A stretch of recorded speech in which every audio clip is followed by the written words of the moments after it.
Olá, boa tarde a todos. É um prazer ter todo mundo participando com a gente aqui hoje, obrigada. O meu nome é Marina Gil, eu represento a American Markets Intelligence aqui no Brasil. Nós somos uma empresa de pesquisa de mercado e consultoria focadas na América Latina e o meu time específico cuida da parte de pagamentos. A gente está aqui hoje para fazer um webinar e a gente espera muito poder passar para vocês, através dos nossos estudos e pesquisas, quais são as principais tendências do setor de pagamentos focados no Brasil para 2021. A gente fez um webinar desse o ano passado, o feedback foi muito positivo do público brasileiro e por isso que a gente resolveu continuar e esse aqui seria então a nossa segunda apresentação e espero que a gente continue fazendo mais ao longo do ano, tá bom? A ideia aqui, eu vou passar algum legal notes bem rápido, porque faz parte, para todo mundo ficar sabendo que as informações que a gente passa aqui são oriundas dos nossos estudos e de fontes públicas, e a gente faz uma análise, então fiquem à vontade para utilizar, mas a EMI não tem nenhuma liability, nenhuma responsabilidade sobre qualquer decisão que seja tomada baseada nessa informação que a gente está divulgando aqui, tá bom? Agora eu vou apresentar para vocês que a gente tem eu vou hostear aqui o webinar, mas a gente tem o prazer de ter o Gilmar, que é o VP de produtos da Recarga Pay. E Gilmar, se você pudesse apresentar para todo mundo. Olá, boa tarde a todos. Meu nome é Gilmar, sou VP de produtos da Recarga Pay. É um prazer estar hoje aqui compartilhando nossa visão e as nossas experiências aí no mundo de pagamentos no Brasil. Boa tarde a todos. Obrigada, Gilmar. E eu queria também chamar a Lindsay, que é a head do time de pagamentos da EMI, para ela apresentar para vocês. Olá a todos, bem-vindos, muito obrigada por estar aqui com a gente, estamos muito contentes de estar fazendo este webinar, especificamente sobre o Brasil. Eu sou diretora da área de pagamentos na America's Market Intelligence. Normalmente cobrimos a América Latina em geral, toda a região, e é muito bom poder compartilhar um pouco de visão específica para o Brasil com Marina e Gilmar. Vamos para la próxima e vamos falar umas palavras sobre America's Market Intelligence. Como já falou Marina, somos uma agência de inteligência de mercados enfocados especificamente na América Latina e indústria de pagamentos. É uma área onde estamos muito apaixonados por esta indústria, todas as mudanças que estamos experimentando agora e vamos falar sobre estas tendências neste webinar. No próximo, Abel, vamos olhar as 6 tendências que vamos estar falando hoje.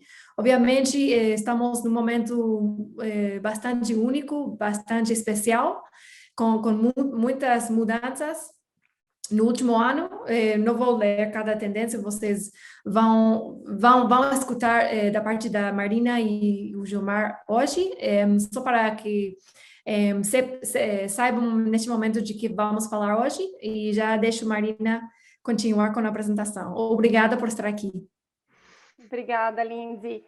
Abel, vamos começar então na primeira tendência, que é o desaparecimento dos desbancarizados, né? Se você puder ir no outro slide, por favor, Abel. A gente sabe que é uma sentença provocativa forte, falar de desaparecimento, né, do desbancarizado ao invés de redução, mas a ideia aqui é chamar a atenção mesmo dos números. Abel, se você puder clicar, por favor, o slide. Isso. Para mostrar como foi o que aconteceu nos últimos anos, né? Se a gente olhar a penetração de acesso a instituições financeiras no Brasil em 2017 era de 60%. A gente terminou 2020 com 88%, o que é um crescimento muito grande. Era um movimento que já vinha acontecendo, mas que explodiu de uma forma muito rápida o ano passado. Isso aconteceu em praticamente todos os países da América Latina, mas o Brasil teve uma mudança, né, um crescimento muito maior. E como a gente já falou várias vezes, todo mundo vem ouvindo, muito impulsionado pelo governo, né, o pagamento dos auxílios emergenciais, que beneficiaram aí mais de 67 milhões de brasileiros, e destes, conforme o statement da Caixa, mais de 36 milhões de novos usuários, né, que eram antes desbancarizados e agora tiveram acesso ao mercado financeiro pela primeira vez.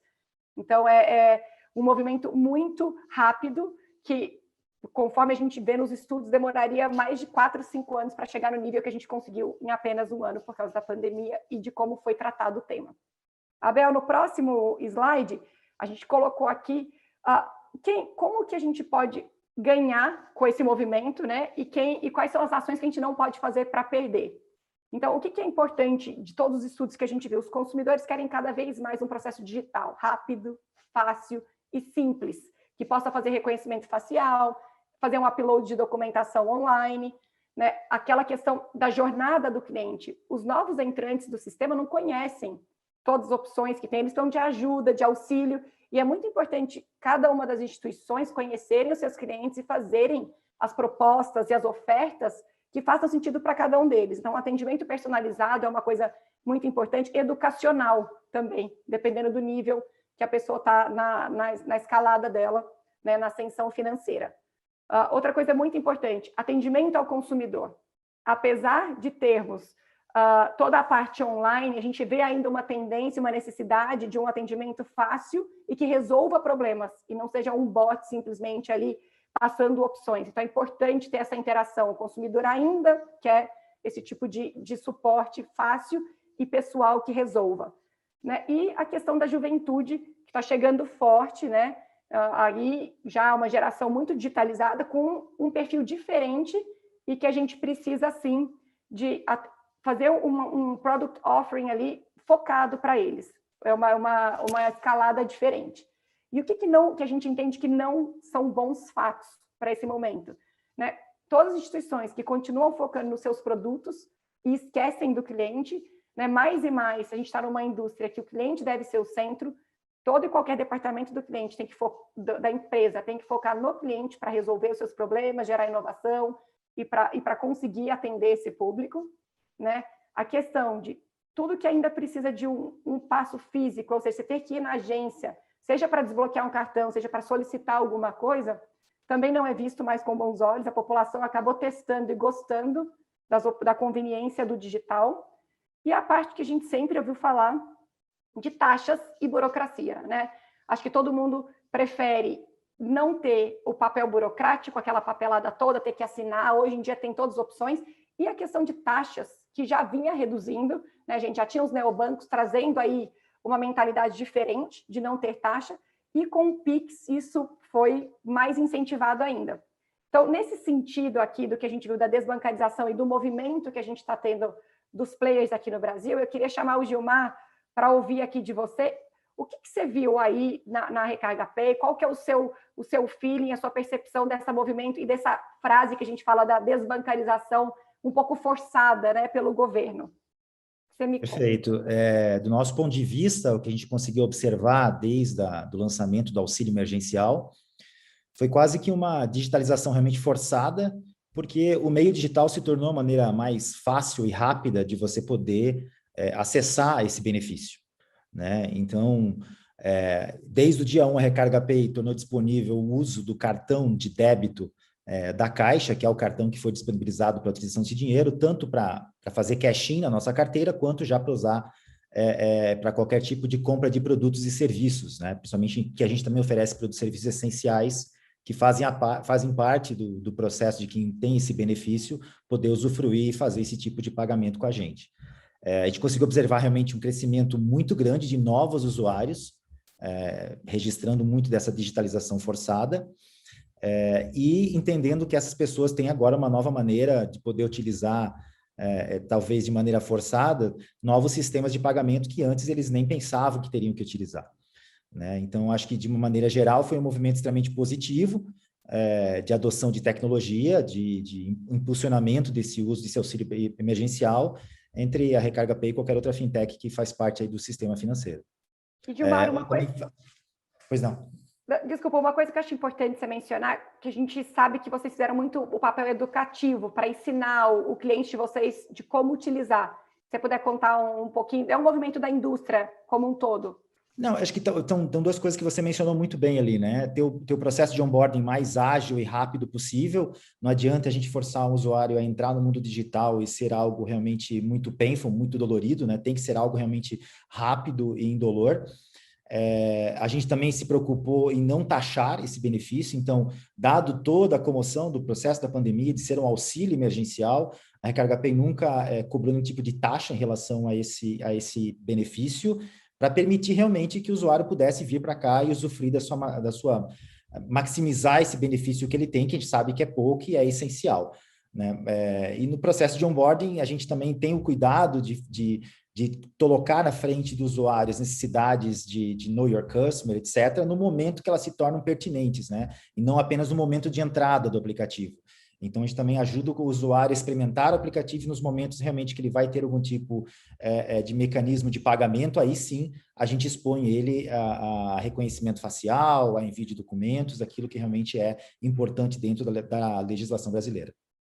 Perfeito. E acho que aí, só completando o que o Gilmar apontou, que é muito importante, a gente fala de inclusão financeira, mas no caso aqui foi uma inclusão financeira e digital ao mesmo tempo. São duas coisas novas para um público que nem era digital, né? Então, muito importante todo o movimento que a indústria teve para poder conseguir, e agora, né, que é o que todo mundo quer saber, será que esses usuários continuam no sistema ou não, quando puderem voltar a utilizar os bancos como antes, né? E a questão é justamente isso, conseguir continuar estudando, ajudando e oferecendo os produtos que façam sentido para cada um deles.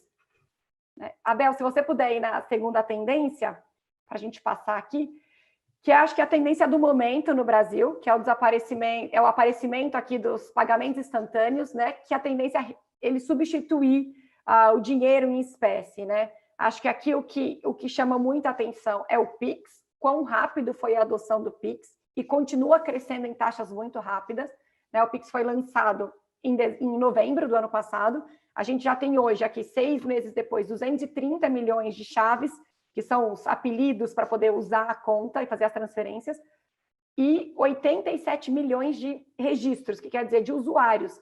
Isso são 45% mais ou menos da população bancarizada no Brasil. É uma adoção muito rápida para 6 meses, né? E acho que uma coisa importante é quando você compara volume e quantidade de transações do Pix, né? A gente vê que o Pix já movimentou mais de 780 bilhões de reais em transações, e quando você olha volume financeiro, você tem um aparecimento forte já das transações B2B, né? Empresa pagando empresa. São 36%. Quando a gente olha volume, ainda é muito forte as transferências e pagamentos entre pessoas, que são por volta de 77% das transações. Isso pode ser explicado, obviamente, pelo ticket médio, né? Um pagamento de uma empresa é maior, obviamente, do que entre pessoas. Mas mostra, sim, que está começando uma adesão não só do P2P, que no começo foi quem impulsionou mesmo o Pix, que foram as pessoas físicas testando o sistema. Acho que um fato curioso aqui, a gente sempre falava Pix versus TED e DOC no Brasil, né? Que tinha um custo grande para fazer TED e DOC. Hoje a gente vê que em número transacional, o Pix já passou a quantidade de transações de TED do começo desse ano.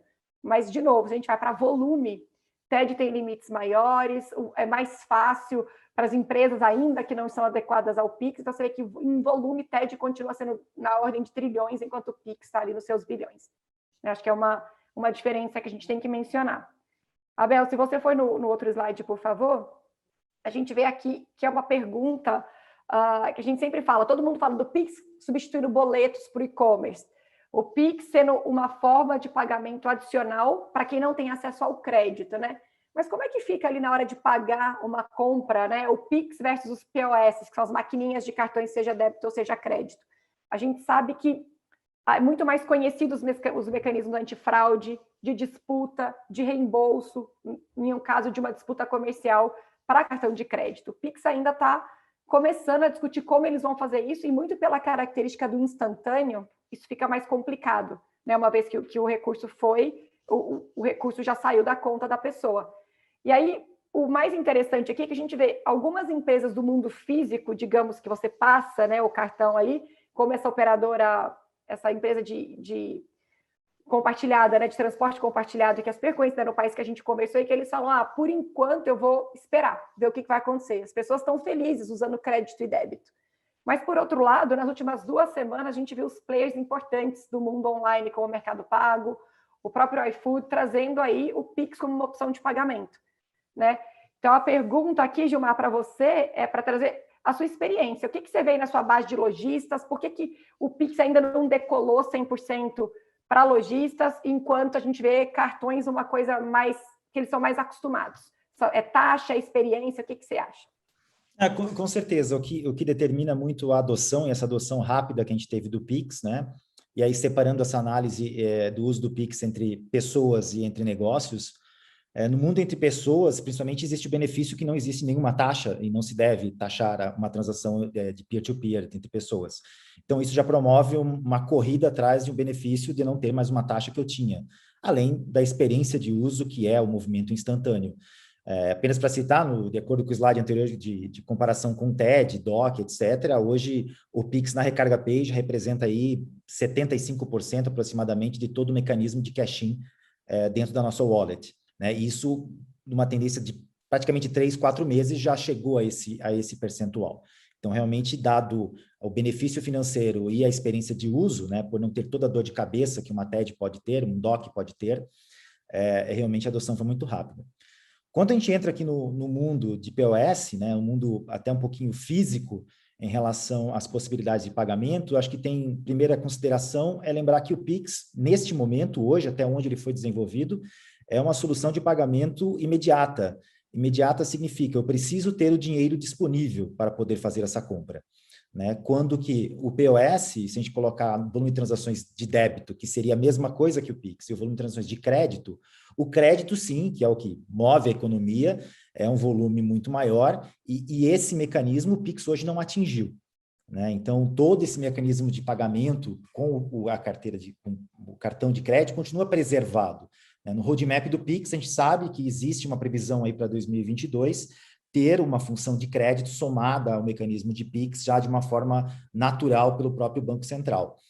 Na Recarga Pay, a gente fornece mecanismos que você pode fazer, tomar um empréstimo ou fazer uma operação fazendo um funding primeiro e depois, sim, a realização do mecanismo de pagamento com Pix, que é quase a mesma coisa, mas ainda são duas etapas, digamos assim, né? Quando no POS, com o cartão de crédito, além de ter a adoção ampla da população que já utiliza esse mecanismo há muito tempo, o Pix hoje não consegue ainda entrar no mundo do crédito.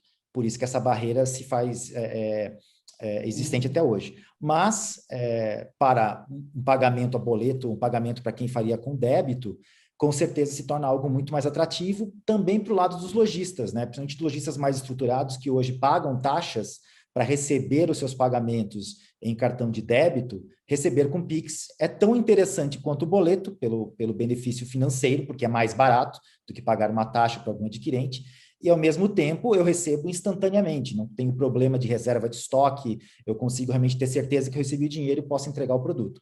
Mas então a gente entende que até esse momento existe uma transição parcial, uma transição muito agressiva em relação ao método de pagamento à vista, mas o pagamento a crédito ainda carece aí da evolução do Pix. Perfeito, que como você bem disse, está no roadmap, e aí quando a gente vai ter uma discussão mais aprofundada do que vai acontecer de fato, quando o Pix também atingir a população que hoje tem acesso a crédito, né? Perfeito. Abel, se a gente puder passar para o próximo, por favor, que é outra discussão aqui dos pagamentos instantâneos, que voltou a ficar quente, digamos assim, no Brasil nas últimas semanas, quando o Banco Central autorizou novamente, depois de ter barrado a entrada do WhatsApp Pay, agora começou, de fato, os pagamentos via WhatsApp, né? Ainda é muito cedo, a gente não tem nem números para poder avaliar como vai ser a adoção de Pix versus WhatsApp. O que a gente sente, assim, nas primeiras conversas, são os lojistas, os merchants mesmo, mais animados com o WhatsApp Pay do que com o Pix. E pode ser pela questão de facilidade, porque já é o meio que eles conhecem, que é o cartão de crédito, pode ser pela abrangência, né, o alcance do WhatsApp Pay, que já chega aí com 130 milhões de pessoas usando o WhatsApp, a facilidade, né, são vários fatores que podem estar por trás da euforia do mercado para esperar o WhatsApp Pay, enquanto o Pix é uma marca que apesar de estar crescendo muito rápido, foi construída do zero, né, e com todo o suporte ali impulsionado pelo Banco Central. A pergunta aqui, Gilmário, você que está aí mais no dia a dia, o que você acha que vai ser a reação do público agora, podendo ter as duas opções, né? O que vai definir o WhatsApp ou o Pix?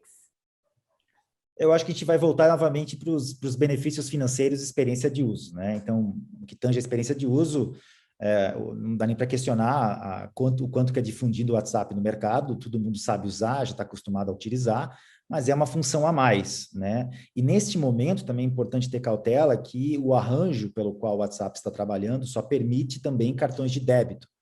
Então, nesse momento, realmente o WhatsApp está concorrendo mais que diretamente com o Pix, são arranjos fechados, são apenas alguns bancos. Talvez o Pix, nesse momento, tenha o benefício de ter uma interoperabilidade muito maior, já que ele se tornou algo obrigatório para todos os grandes bancos do país, né? Então, tem um pouco dessa sensação. E, é claro, correndo para fazer um uso como um meio de pagamento, o WhatsApp também vai ter que passar por um processo de maturidade para entender o que é lidar com o cartão de crédito brasileiro, né? O cartão de débito hoje tudo bem, mas quando a gente for falar para o crédito e que a gente começar a ter chargeback, que a gente começar a ter estorno, começar a ter disputa de fraude, esse é um mecanismo pelo qual o WhatsApp vai ter que aprender a trabalhar no mercado brasileiro. Talvez para as fintechs que estão aí fazendo uso desses meios mais tradicionais hoje, ela já tem uma experiência adquirida, sistemas de antifraude, um pouco mais de robustez perante essa parte, que pode ser um diferencial aí para quem já faz uso de outros mecanismos. Mas vai ser uma disputa muito interessante, e talvez exista também um espaço para convergência, né, onde hoje a gente sabe que tem muitos casos de uso que eu posso utilizar um aplicativo como o da Recarga Pay e fazer o uso do WhatsApp com um mecanismo de comunicação, né? Isso já existe, então eu posso gerar um QR Code na Recarga Pay e enviar para o WhatsApp para alguém pagar aquele QR Code. Então, vai ter um pouco de convergência, mas é claro que é um player que a gente tem que estar acompanhando aí com profundidade a cada momento. Perfeito. Não, realmente, assim, do ano passado para agora, muitas mudanças, além de tudo que já estava acontecendo, né? A gente sai de um sistema bem mais engessado. Já vinha um movimento dos neobancos para suportar a questão de taxa, principalmente, mas também a facilidade de uso. E agora, quando a gente vê um movimento que veio do Banco Central e que teve uma adoção tão rápida, né? E logo depois o WhatsApp, torna um ambiente muito mais animador, digamos assim, para a gente que gosta de estudar isso, mas também que para os players que estão inseridos tem que ter cautela e tem que saber avaliar bem aonde que cada um vai apostar aqui, né, para ver como que funciona. Perfeito, obrigada, Gilmar. Abel, se a gente puder ir no próximo, aqui é mais uma curiosidade, pessoal, nossa, a gente sabe que é super novo, mas a gente tem um pool, se vocês puderem votar entre todo mundo que está participando aqui sobre o WhatsApp Pay, se vocês já testaram ou não. Então, basicamente, a opção 1 é, se você já testou e conseguiu, de fato, fazer um pagamento, você completou a sua transação. Se você testou, mas você não conseguiu completar, provavelmente porque o beneficiário, né, não conseguiu na ponta dele. Se você não tentou porque seu cartão ainda não foi emitido pelas instituições que estão permitindo o uso do WhatsApp Pay. E se não, e também não tem nem interesse de usar. Aqui a gente está mais com... Vou deixar uns minutinhos para vocês votarem. A ideia é só ver como é que está entre o pessoal que é interessado pelo mundo de pagamentos, por estar aqui no webinar para saber das tendências, como é que está a questão do WhatsApp Pay, que gera uma conversa bem interessante. E Marina, só um comentário, acho que a gente não mencionou que vocês podem fazer perguntas utilizando o ícone de Q&A lá embaixo. Várias pessoas já estão fazendo perguntas, mas para as pessoas que chegaram um pouco tarde, vamos ter uma sessão de Q&A ao final do webinar. Perfeito, Lindsay, obrigada. Realmente, a gente não falou duas coisas. São super encorajados para fazer perguntas, a gente quer aproveitar ao máximo também a experiência do Gilmar e tudo que a gente puder compartilhar com vocês, e também que depois a gente vai mandar para todos vocês que participaram do webinar o vídeo, né, e a apresentação para que vocês possam rever e também depois, se precisarem entrar em contato com a gente vai estar à disposição para suportar, tá bom? Bom, chegamos aqui com um resultado e 68% das pessoas não testaram porque o cartão ainda não está permitido, foi o que a gente pensou, 8% só que conseguiram de fato fazer uma transação, e aqui 24% que não tem interesse em usar. Achei o percentual alto de quem não tem interesse, depois as pessoas que responderam aqui que não tem interesse, se quiserem deixar uma nota aqui no Q&A para a gente debater um pouquinho no final da apresentação, vai ser interessante entender. Também acho interessante, Marina, já que temos um grupo da área de pagamentos, né? Na população geral seria talvez um número mais alto ainda. Então, exatamente. Então, os comentários bem-vindos, por favor, sobre esse assunto. Exato. E aí, assim, a gente continua a apresentação para passar todas as tendências, mas no final, no Q&A, a gente gostaria de, se alguém quiser se posicionar, falar um pouquinho aqui do porquê votou, a gente pode ter uma discussão mais rica sobre esse tema, tá bom? Perfeito. Vamos para a tendência número 3, que também é uma tendência que parece um pouco óbvia no momento de isolamento e quarentenas, que são o crescimento explosivo que a gente viu de e-commerce em toda a região. E, Abel, se você puder ir no próximo, o Brasil despontando, né, nas taxas de crescimento. Já era um mercado muito maior, mas em 2020, aí, com 111 bilhões de dólares em transações de e-commerce, e uma expectativa nas nossas previsões de que cresça em torno de 30% até 2024, chegando nos 322 bilhões. Aqui, um ponto importante, a nossa base da EMI é sempre um pouco maior do que tudo que vocês veem por aí, porque normalmente quando a gente fala de e-commerce, fala de retailer, né, de mercadorias. Aqui a gente inclui tudo. Então tem serviços digitais, tem streaming, tem transferências cross-border, tem viagens que impactam. Então tem toda a parte de e-commerce realmente nesse número aqui. Então é por isso que às vezes quando a gente apresenta esse slide, o pessoal fala, nossa, é muito maior do que os relatórios que eu vi. Mas isso é porque aqui a gente está incluindo tudo e não só, de novo, o varejo, né, que a gente fala. Tá? Aqui, então, só mostrando como a população toda, a região toda passou, mas o Brasil se despontando. E aqui, quando fica mais evidente ainda, que a gente vê que em 2019, aqui só de retailer, né, de varejo, o e-commerce no varejo representava 6% de todas as compras de varejo, né? Quase nada. Em um ano, isso foi para 10%. Ainda é pequeno se comparar com economias mais evoluídas, que usam e-commerce, que tem uma infraestrutura mais pronta, digamos, para o e-commerce, mas é um crescimento muito rápido, né, de 4 ou 5 pontos percentuais em um único ano. E o que a gente vê é que essa tendência para o Brasil é continuar crescendo e crescendo num passo mais rápido do que o do resto da região. Se a gente vê o gráfico aqui da direita, que mostra a Latin America, né, que é o que a gente colocou como lá, que também cresceu de 6% para 10%, a média, mas daqui para frente a tendência é continuar crescendo, mas não tão rápido quanto o Brasil vai crescer. Obviamente, o Brasil não vai crescer de novo os 4, 5 dígitos percentuais em um ano, mas aí nos 4 anos para frente que a gente vê um crescimento ainda expressivo na base de e-commerce. Né? E a gente pode falar de vários motivos, mas assim, o pessoal testou, viu que tem segurança, viu a conveniência, os players se adaptaram, muitas empresas que nem pensavam em ter alguma plataforma de e-commerce se juntaram a marketplaces ou elas mesmas desenvolveram as formas de disponibilizar o serviço de e-commerce para a população. Né? Até a gente vê uma tendência muito grande que impulsionou aqui foi a ordem de pedidos e principalmente nos marketplaces, porque acho que foi quando, né, os grandes players conseguiram capturar ali os provedores dos serviços e de produtos e os usuários, de fato, sim, que já conheciam esses marketplaces, se sentiram mais confortáveis para começar aí a jornada do e-commerce. O próximo slide, Abel, que entra por favor, é a discussão de como o brasileiro está pagando, né, o e-commerce. E aí volta aqui no que a gente discutiu ali no começo com o Gilmar, que quem tem cartão de crédito continua usando o cartão de crédito, né? Afinal de contas, é um método que já é fácil, que te dá os dias aí, né? Aumenta o seu prazo de pagamento.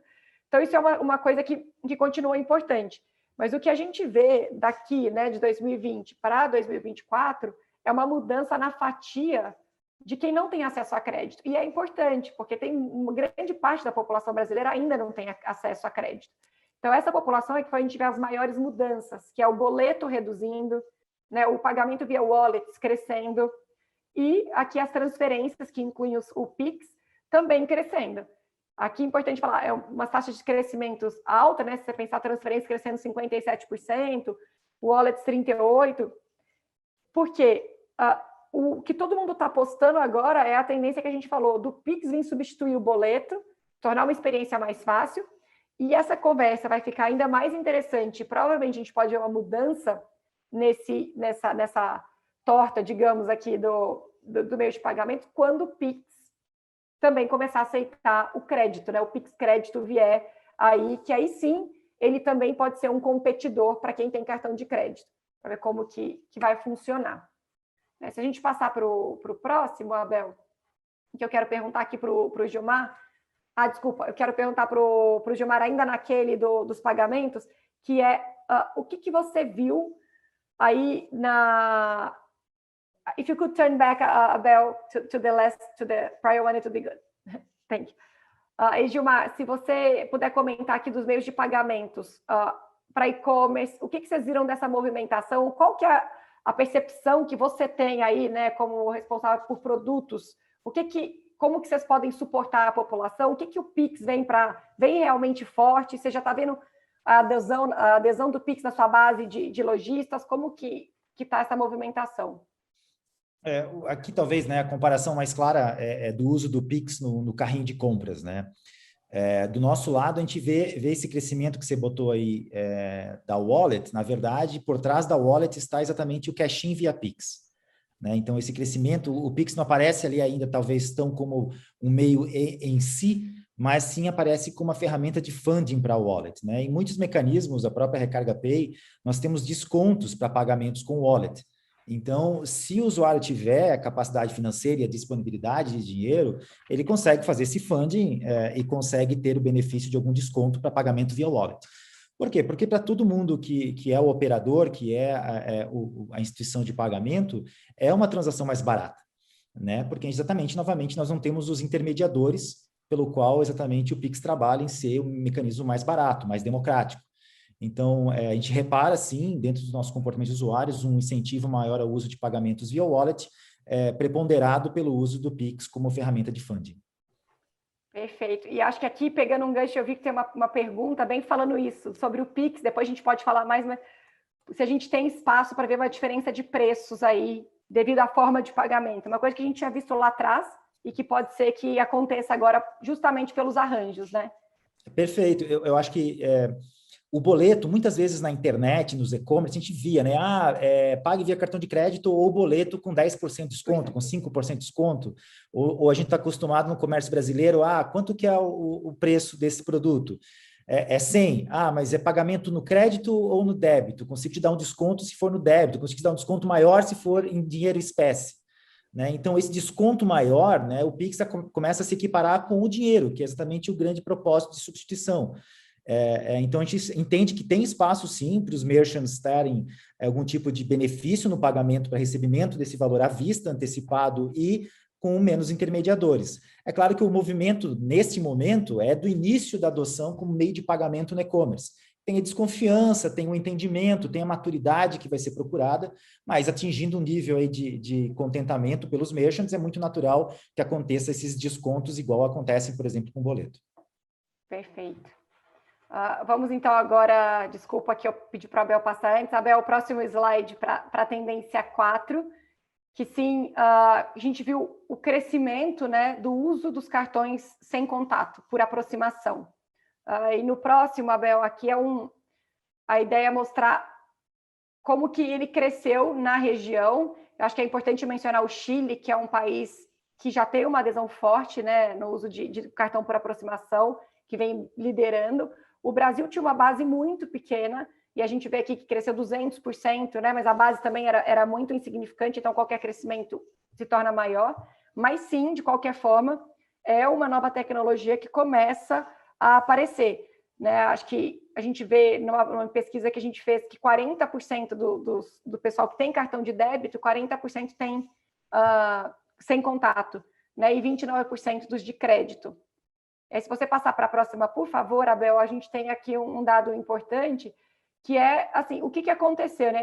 Muita gente viu o cartão sem contato, né, por aproximação, como uma forma mais segura, né? O dinheiro estava sendo visto como uma forma de contágio, ter que ficar encostando o cartão na maquininha e tirar também. Então, nisso, o contactless veio como uma solução, né, que até então, até já existia, mas não era nem muito usada. Você não via as pessoas te perguntando hoje, dependendo do lugar que você vai, eles perguntam, é aproximação? É uma coisa que antes, assim, eu pelo menos não via isso acontecendo. Nem no grande eixo São Paulo, que é onde as coisas começam ali, São Paulo e Rio de Janeiro, né? Então, aqui, só para a gente ter uma ideia dos volumes, que são bastante expressivos agora.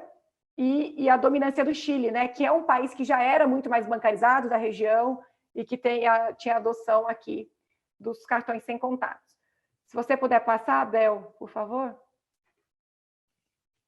E aqui é uma discussão super interessante, é um slide mais provocativo também para a gente discutir aqui com o Gilmar, que é a questão do QR Code. Ainda tem pouca informação pública sobre o QR Code, né? Nos países que tem, por exemplo, Argentina e México, a gente vê que ainda é uma participação muito pequena do QR Code quando se compara o pagamento do QR Code com o contactless.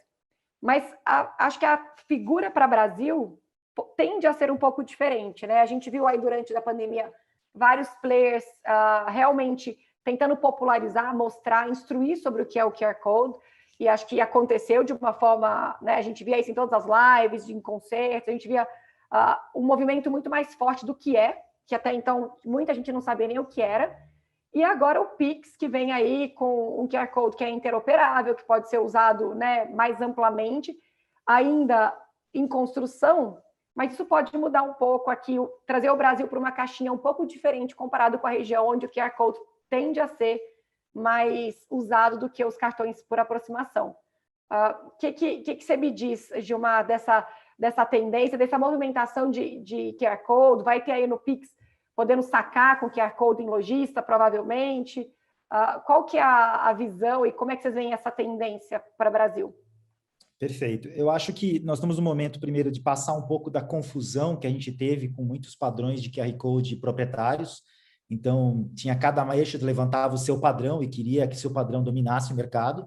Isso gerou um pouco de dúvida e confusão para o usuário mais leigo, vai entender, poxa, mas esse QR Code funciona aqui, mas não funciona ali, né? Então, para que eu vou usar um? Vou ter que usar todos?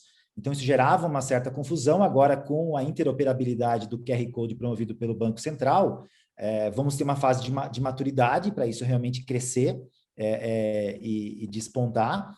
E sem dúvida, talvez uma das grandes melhorias, que é uma melhoria que vai, inclusive, ser promovida neste mês, por todos os participantes aí do Arranjo Pix, é uma evolução do QR Code, que é o QR Code de cobrança.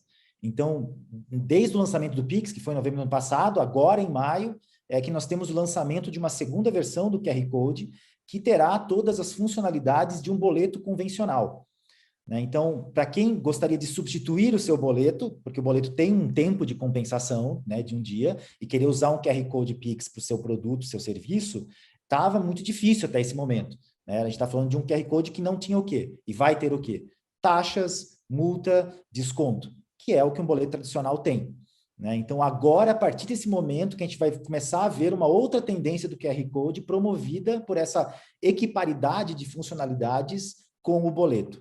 Né? Então, talvez daqui a alguns meses a gente vai poder observar realmente se a adoção agora, tirando essa restrição da frente, ela vai se tornar mais popular, não somente para o microlojista, que já podia estar utilizando para recebimento de um produto do seu dia a dia, mas sim para uma conta de luz, uma conta de água, e isso a gente vem acompanhando muito de perto com os nossos parceiros de utilities, principalmente, para entender essa movimentação deles. Alguns já foram early adopters, já promoveram, tem boletos que você vê o código de barra e o QR Code Pix na mesma fatura, né? Mas um QR Code ainda simplificado por não ter as funcionalidades que o código de barras tem. Né? Então, acho que daqui para frente, sim, a gente vai começar a entender se a retirada dessas restrições é promover aí o QR Code do Pix para um outro patamar. Perfeito. Faz todo sentido. Bom, vamos para a tendência 5, que eu quero passar aqui. Acho que é uma coisa super importante que a gente viu da digitalização massiva das pequenas e médias empresas. Abel, se você puder mostrar outro slide. Aqui a ideia é abrir a discussão, porque quando a gente fala de digitalização de empresas pequenas, a gente pensa só em ter um e-commerce, e é muito mais que isso, né? É uma digitalização financeira, é uma digitalização de aceitar pagamento, entrar em um marketplace e também desenvolver a sua forma de vender digital. Mas foi uma transformação muito grande para a maioria dos players que estavam ali, principalmente as pequenas mesmo, né, que nem pensavam ou tinham até uma resistência para a questão da digitalização. E a gente viu um crescimento grande aí dos links de pagamento, né, que era uma opção fácil para poder você conseguir reagir rápido quando tudo ficou fechado, que você conseguia vender, entregar e mandar só o link, sem grandes sofisticações da parte tecnológica das empresas. né? Toda a parte de controle, de conciliação, enfim. Mas aqui eu queria ouvir de você, Gilmar, porque a gente sabe que vocês têm aí uma base de lojista e tem duas tendências aí, né? Vocês agem em duas frentes. Uma para ajudar a aumentar a linha de receita desse público que sofreu, né, aí com o fechamento das coisas, que é uma tendência, e também o acesso ao crédito, que é uma coisa super complicada para eles e que ajuda muito também para dar um fôlego para se digitalizar. Eu queria ouvir sobre essa parte das SMEs para você. Não, sem dúvida. O link de pagamento teve uma popularização grande também, dada a crise, a impossibilidade da venda presencial, mas, ao mesmo tempo, o link de pagamento também tem problemas de fraude ainda, né? É uma operação de cartão não presente e pode ser fraudável. Ela tem, aliás, um dos maiores índices de fraude. Então, pensando numa maneira segura de recebimento para o microlojista que quer tentar vender os seus produtos mesmo à distância, usando o meio de comunicação como o WhatsApp, a funcionalidade de você mandar um QR Code ou mandar sua chave Pix e dizer, me paga nessa chave que eu te entrego o produto, que é, digamos assim, um grande percentual da nossa pirâmide de lojistas, de microlojistas, microempreendedores que tem que sobreviver, sem dúvida foi mais um caso de uso muito interessante que a gente viu uma grande adoção. A gente até costuma falar para quem aí anda um pouquinho na rua, né? Tem pessoas lá que estão aceitando, ou você vai comprar uma água de coco na rua, você tem a pessoa que está aceitando dinheiro, Pix e cartão de crédito, né? Mas para ela, sem dúvida, receber via Pix é muito melhor, porque ela não vai ter que pagar as taxas que existiriam, né? Então, a gente vê realmente como o Pix como meio aí promotor, principalmente nesses pagamentos menores de produtos de baixo valor agregado, de ter algo que é realmente significativo para o lojista, de poder impulsionar o negócio dele com menores taxas. Perfeito. Agora vamos passar para a última, né? A sexta tendência, que é uma tendência nova, digamos assim, é um assunto meio intrigante, novo para todo mundo. E aqui a ideia de falar de criptomoedas é simplesmente pelo fato de que os volumes, Abel, se você puder passar, por favor, o corredor, né, digamos assim, de fluxo financeiro de criptomoedas entrando no Brasil já tem um volume muito grande, maior do que o de e-commerce cross-border. Isso a gente traz como uma mega tendência porque a gente não pode simplesmente mais evitar esse fato que está acontecendo, né? Acho que criptomoedas, até pouco tempo atrás, era uma coisa que muita gente falava, nem quero falar sobre isso, é muito fora do meu alcance, mas aqui é um call to the market mesmo, assim, é um chamado para a gente entender o tamanho disso aqui, porque se a gente olha as remessas financeiras pelos canais tradicionais hoje, né, o ano passado foi de 3,4 bilhões de dólares, mas enquanto isso, os inbound, né, as entradas das remessas de cripto estão em quase 10 bilhões, então assim, é um valor bem grande, e maior ainda que o cross-border e-commerce do Brasil, que foi de 7 bilhões a movimentação. Então, aqui é muito mais porque a gente vê uma briga saudável até, mas muitos players querendo entrar no segmento de disponibilizar pagamentos, seja via remessas, né, aqui, aplicativos para remessas financeiras, seja para cross-border, e tem um corredor muito grande em expansão que pode ser um caminho aí a ser observado para quem quer inovar ou quem quer se adiantar a uma tendência que a gente não consegue simplesmente deixar passar batido agora, né? Abel, se a gente puder mostrar o próximo, aqui é só para a gente ver o perfil de quem usa, né, a criptomoeda, porque você não escuta qualquer pessoa falando sobre isso. E realmente, 83% de todas as transferências, né, de cripto, as transações de cripto do ano passado, elas são feitas por investidores profissionais, elas têm um ticket de mais de 10 mil dólares, que é o quê? Mais 50 mil reais. Então, não é alguém que não tem conhecimento ou que está testando o mercado, né? A gente vê só 17% das transações sendo transações P2P e transações menores, que aí sim se encaixa em quem está testando, mas o grande corredor são de conhecedores do mercado, né, de moeda, e que trazem um volume bem grande, aqui até para investimento pessoal, alguma coisa aqui no Brasil, sem volatilidade de moeda, sem outros fatores diferentes do que uma transação normal traz, né? E aí, Abel, no próximo, acho que aqui é só uma comparação que a gente tem, e se você puder clicar só mais uma vez, o próximo, Abel, isso, que mostra aqui que na região, né, as transações P2P de criptomoedas já representam 8% de todo o fluxo, né, se comparado com o fluxo, é 8% do fluxo tradicional. Você vai para o Brasil, já é 49%. E, de novo, a gente vê o Brasil aqui despontando, né, no uso, aqui nos volumes de criptomoedas, as transações de criptomoedas. E aí, aqui, uma coisa que fica interessante é quando você vê Argentina, Venezuela, Chile, assim como o Brasil, com taxas muito grandes.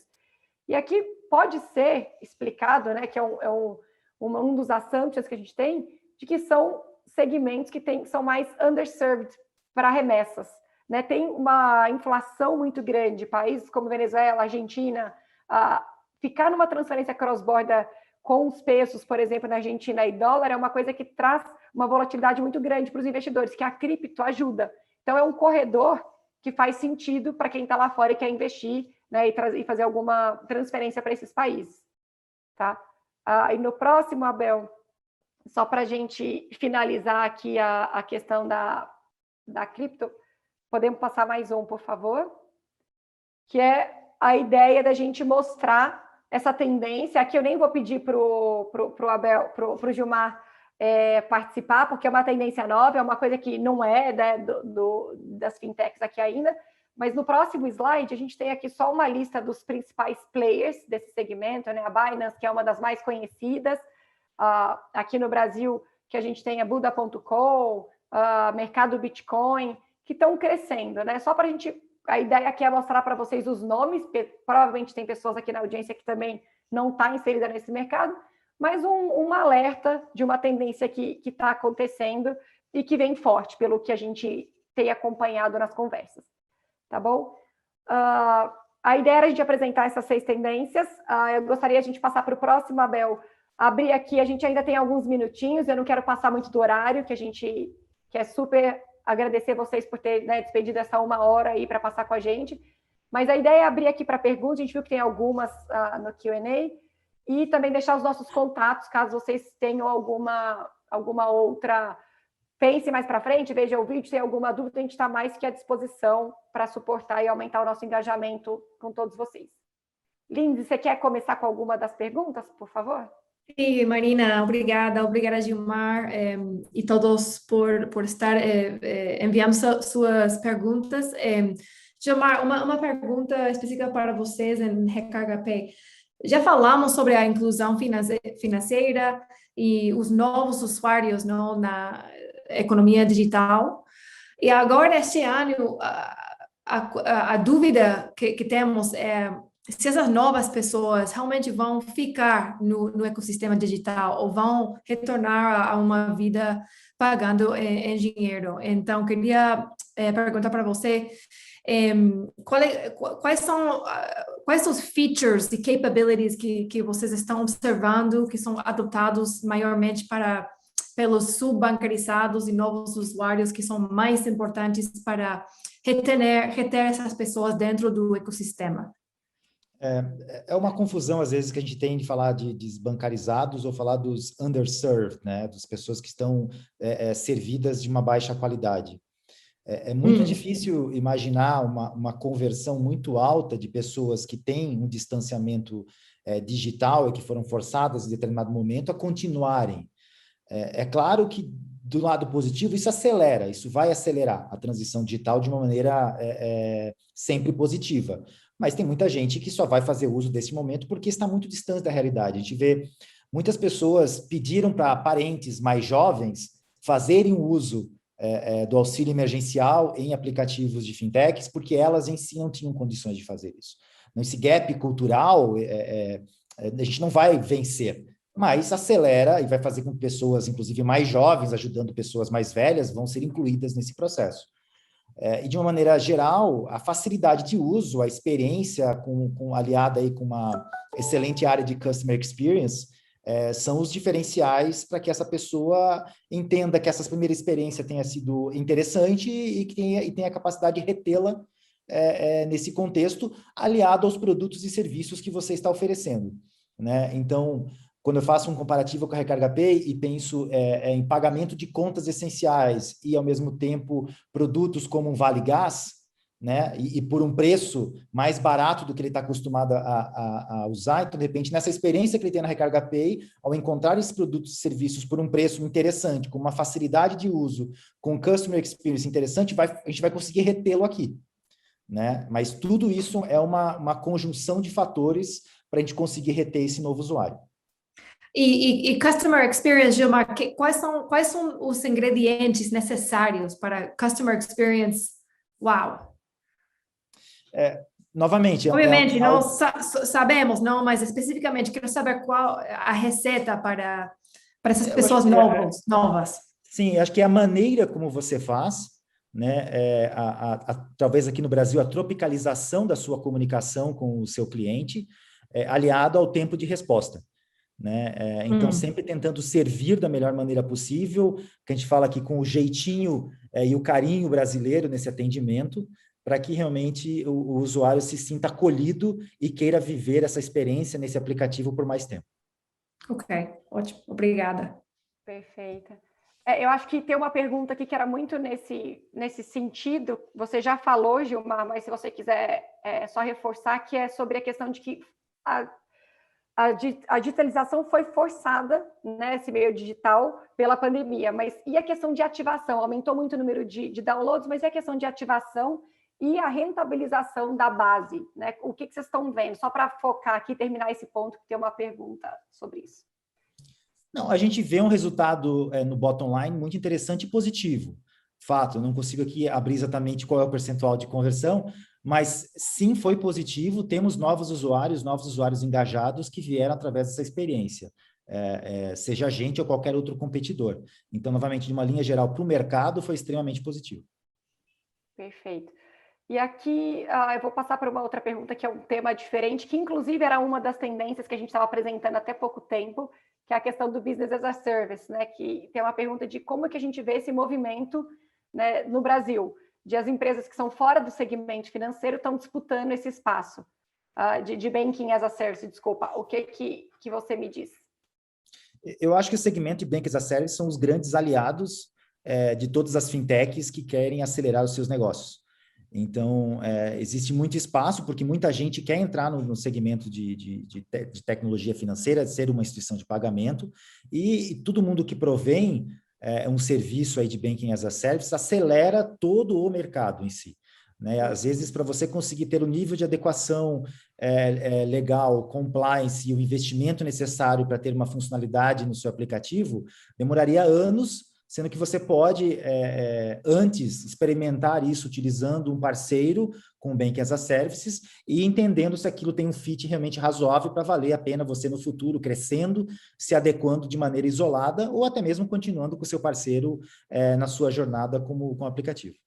Perfeito, são impulsionadores, né? E eu acho que uma coisa que a gente vê muito aqui, expandindo um pouco essa pergunta, que é a questão que a gente vê, os marketplaces, né, os grandes varejistas que também mudaram para o setor oferecendo produtos financeiros, né? Então, são um banco praticamente. Hoje a gente vê a Magazine Luiza aí como operação, praticamente um banco dentro da loja, do marketplace que eles têm, e o movimento do lado do varejista vindo para o banco, serviço financeiro, e os bancos, instituições financeiras indo para o lado de criar seus marketplaces, que a gente tem, né, C6, Banco Inter, vários que estão investindo muito na questão também de aumentar o leque. E eu acho que aqui liga muito com o que a gente fica falando de como rentabilizar ou como acompanhar a jornada do seu cliente. Isso deixa muito claro a tendência de, você conseguir suprir todos os dados do seu cliente, seja de produto, seja de uma experiência digital, e seja na parte financeira, como ele paga, como ele efetiva essa compra.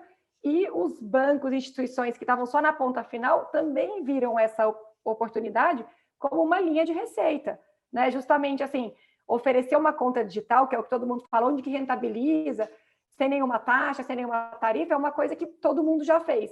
Agora está todo mundo pensando no segundo passo, né? Como banco, de onde a gente vai de fato gerar valor para o meu cliente e eu vou me rentabilizar. Então é um movimento dos dois lados, né? Todo mundo se engajando na jornada para de fato aumentar a sua base, né, de alcance, mas a sua rentabilidade, porque afinal de contas você criou o cliente, você já cultivou, agora é a hora de rentabilizar e de fato fazer o seu negócio ter o retorno esperado. né? Perfeito. Vejo esse movimento, ele é quase um as-is do que foi antes da área tecnológica, né? A gente tinha os grandes varejistas oferecendo linhas de crediário, né? O famoso carnezinho de boleto, como uma maneira de, na verdade, de monetizar através do crédito, não através do serviço em si, né? E isso acontecendo de novo no patamar digital. Nós, na Recarga Pay, também, a gente trabalha muito orientado à nossa própria linha de crédito, aos nossos usuários, ou seja, a gente também faz um mix entre produtos e serviços e uma operação de crédito atrelado ao comportamento desse usuário, né? Então, conforme ele usa o nosso aplicativo, ele também tem melhores condições de tomar crédito e utilizar isso no seu dia a dia. Perfeito. Os análises alternativas de crédito, né? Para sair um pouco do padrão dentro da sua base. Perfeito. Perfeito. E tenho mais uma pergunta que a gente já falou, mas só se você tiver alguma outra consideração, Gilmar, que é sobre o potencial das funções saque e troco que vão ser implementadas no Pix, se você acredita que tem potencial para aumentar o uso do Pix no POS, por causa dessas funções. Eu não sei se o POS sim, mas talvez o mais importante é esse mix entre, ao invés de eu ter que fazer um saque no ATM, que hoje em dia é restrito, que tem poucos lugares e os bancos cada vez estão restringindo mais ainda, eu poder fazer esse tipo de transação dentro de um varejista, né? Eu poder pegar um ponto de distribuição de um merchant e fazer essa transação, ou no caso da Recarga Pay, dentro de um agente, de um revendedor de produtos e serviços, você poder fazer esse saque. E com custos menores, a gente já viu aí que vai ter custos sim, mas com custos talvez mais atrativos que o sistema tradicional hoje, mas isso gera também ao seu redor muito tráfego, né? Então a pessoa ela vai lá para um objetivo, mas fazendo esse objetivo dentro de um merchant, fazendo esse objetivo com um lojista, ele vai ver outras possibilidades de comércio. Isso sim acaba criando aí um movimento positivo de geração de mais negócios. É o famoso tráfego que está vindo por um objetivo, mas acaba acertando outro objetivo junto. Então, é um movimento extremamente positivo e com certeza vai gerar benefício aí para todo o ecossistema. Perfeito. E aqui, como teve, eu vou pegar mais uma pergunta que acho que é interessante, a gente não falou muito sobre, mas que é a questão de essa digitalização forçada aumenta o nível de fraude, né? Que é que a gente já viu isso acontecer até os phishing, social engineering, enfim. Principalmente os usuários novos que estão oferecendo serviço de pagamento e que não têm toda a infraestrutura e o conhecimento dos outros para poder dar o mesmo nível de serviço de segurança. E acaba deixando de lado algum desses controles. O que você vê aí? Não, eu acho que é uma preocupação muito importante, né? Se o Pix não for uma transação segura, ela será abandonada. A gente hoje segue algumas regulamentações muito importantes, como as próprias notificações de fraude. Então, todo participante desse arranjo do Pix tem como obrigação, ao detectar qualquer fraude, comunicá-lo ao Banco Central, e o Banco Central comunica isso para todos os participantes, o que é uma vantagem comparado hoje a antifraudes de crédito, de cartão de crédito, por exemplo, que não se falam, né? Então, também existe uma interoperabilidade dentro do mecanismo de antifraude para Pix. Recentemente, todos tiveram a obrigação de lançar aí as suas interfaces de controle de limites, né? Então, acho que uma dica muito importante é observar o usuário final dentro do seu aplicativo, como está o seu limite Pix, para ele não ter nenhuma surpresa de transição, de uma transação de um volume que ele não quer que aconteça. Então, isso já ajuda demais a você conseguir fazer a sua segurança individualmente. E o Banco Central tem a responsabilidade de promover todo um processo aí educacional, né? Recentemente, acho que isso faz um par de semanas que aconteceu, teve aí o mote do Banco Central, que foi: o Pix é novo, mas o golpe é velho.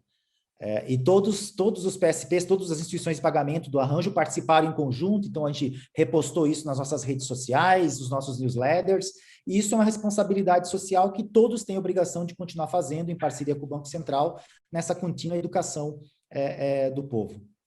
Não, perfeito. E esse do Pix é novo, mas o fraude é velho. A gente conversou bastante com o pessoal que faz parte do grupo de trabalho de segurança do Banco Central, e todo mundo falando isso. Está em voga o Pix. Mas quando lançou TED, quando lançou cartão de crédito, sempre tem alguém fazendo o golpe. O negócio é que agora o Pix é novo, eles vão achar um jeito novo de conseguir, seja lá os sites falsos para você fazer a chave, né, e dar a sua senha. Mas isso sempre existiu. Até a gente achou muito curioso eles falando: isso não é um risco do Pix, isso é um risco do mundo digital, é um risco de qualquer transação que já existe. Mas como o Pix é novo, vão começar, né, a achar os pontos fracos, que faz parte, mas não é nada diferente do que a gente já viu no mercado, né? Não, perfeito. Pessoal, acho que a gente está chegando aqui no limite da 1 hora. Eu queria, de novo, agradecer, em nome da American Market Intelligence, Gilmar, a sua participação. Muito valioso ter sua experiência. A gente acompanha aí os movimentos e tudo que vocês fazem focado aí para trazer o pessoal para o mundo digital e inclusão. Então, uma honra ter você aqui. Obrigada mesmo. E eu queria aproveitar, Abel, se você puder voltar um slide. Aqui tem um QR Code que eu e a Lindsay, a gente faz, junto com o nosso time de pagamentos, a cada segunda-feira, uma sim, uma não, um coffee chat, que é nada mais que uma apresentação bem mais informal do que hoje, onde todo mundo abre a câmera, pode participar, trazer informações de mercado. A ideia é fazer um network, a gente poder conversar um pouquinho mais aberto. Então, meio-dia de Brasil, uma segunda sim, uma segunda não. Quem tiver interesse é só se registrar aqui, é gratuito e é um fórum muito, muito rico de informação, porque é para a América Latina toda, a gente não é só Brasil. Então, todos são convidados a se juntar. A gente vai mandar de novo, só lembrando a apresentação e o vídeo. E, Gilmar, eu queria ver se você quer se despedir, falar alguma coisa para a gente poder fechar aqui. Mais uma vez, aí, obrigado pelo convite, em nome da Recarga Pay, e estamos à disposição. Até a próxima. Obrigada, Gilmar. Lindsay. Então, pessoal, aqui tem o meu e-mail e da Lindsay. Quem tiver alguma dúvida, fiquem à vontade. A gente quer bastante aumentar o nosso engajamento. Até uma coisa que a gente gostaria de oferecer é, se vocês tiverem interesse, que a gente faça uma apresentação específica para a empresa de vocês, abordando alguma das tendências ou todas, só mandar um e-mail para a gente. Vai ser um prazer a gente organizar essa sessão focada para cada um dos players, tá bom? Obrigada. Então. E boa tarde, pessoal. Obrigada. Tchau, tchau. Tchau. Tchau.